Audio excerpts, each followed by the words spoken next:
First, here with reaction to our top stories, former senior counsel to President Trump, Kellyanne Conway, along with former Trump White House Chief of Staff Reince Priebus. Kellyanne, start with you.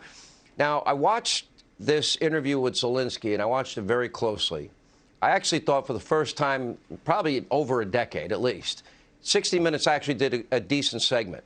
But it was Zelensky's strength that made the segment, and his resolve, the fact that he didn't get on a private jet, get asylum in some other country, and take, cash and precious metals out with him. He's there fighting for his country. The odds are pretty high that he may not make it through this. But he's telling the world, this is what is going on here.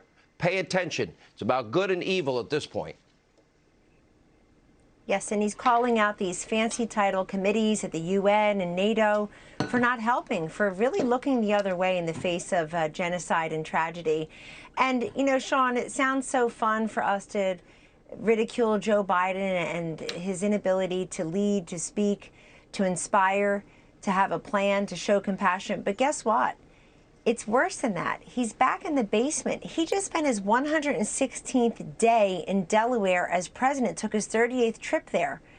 And can you imagine that he's doing that while Zelensky is really fighting for the sovereignty and the security of his country and is being is walking around with Boris Johnson from the UK? This is a president in Biden who has not inspired to unify the country, yet President Zelensky has somehow. That's the president many Americans are looking toward and saying, wow, there's somebody who's standing shoulder to shoulder, peer to peer with his own people. But Zelensky is also, it was quite bold for him to tell 60 Minutes in full view for the world that he is hearkening back to Hitler and the atrocities of World War II, and that he sees the analogies here. So I think it's a very strong interview. I wish we had some kind of response about it from our own president. But look at his poll numbers, internationally, domestic. I don't know how low Joe can go. Every time we discuss this, I figure he's hit rock bottom. But he's got a big new problem.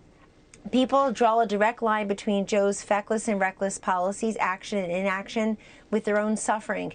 65% in that CBS poll say that they don't think Joe Biden has done enough to help with inflation or fuel prices. And 66% are blaming him and the Democrats. So they're drawing a direct line between their own pain and what's happening. Look, food, fuel, formula for babies, these are not luxuries. These are everyday consumables and necessities, and people are having a very hard time meeting basic expenses.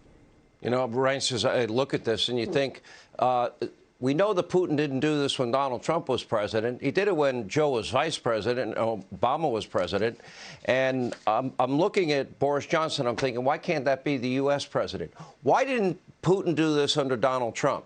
He had 4 years to do it. It was, 2014 when he, quote, annexed Crimea. And why did he do it with Biden in office? And do you agree with me there's no urgency that's needed here?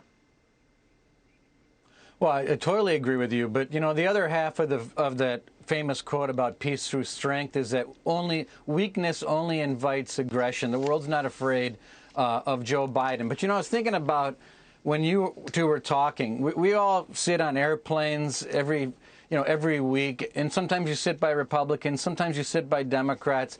I've never had any conversation with any Democrat that makes the argument to me that Joe Biden is doing a great job as president. I've never had a Democrat tell me that. And I'll tell you why. Because when Joe Biden ran, he ran on a specific theme. And the theme was that Joe Biden was the safe choice for America. And every 3 months, Joe Biden gets up there and he says, America is back. America is back. And as Kellyanne just pointed out, look with spring break time, right? Gas is up 40%.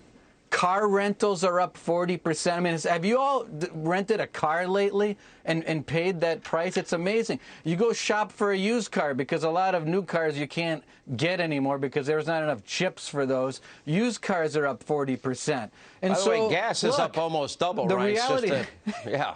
It's up like 40%. 40% is the new normal. 1 million people are getting ready to cross the border over the next 6 weeks. DHS, the Biden DHS is saying 1 million people are going to cross. Look, the Democrats have had complete party control. The country is spiraling. And I think Republicans now have a really challenge to constantly point out, where were we when we had total control over Washington, D.C.? We had record unemployment if you were Black American, Hispanic American, white American. Wages were up. Al-Qaeda was dead. There were no foreign policy disasters. North Korea didn't do a thing for 4 years. So we have a real image and picture that we can present to voters across America. They're already there. He was a safe pick. Nothing's going well. Democrats agree. Though? Now it's up to Republicans to share the difference. They know the difference. Donald Trump was a strong president. Yeah, he was strong with the press. Maybe he tweeted out a thing or two that really offended people. I'm not so sure it did. But he was a strong, decisive, engaged president. This guy, this is a weak president, and this is what happens to the world when America doesn't have strong leadership. Reince, good to see you. Kellyanne, thank you. Hey, Sean Hannity here. Hey, click here to subscribe to Fox News YouTube page and catch our hottest interviews and most compelling analysis. You will not get it anywhere else.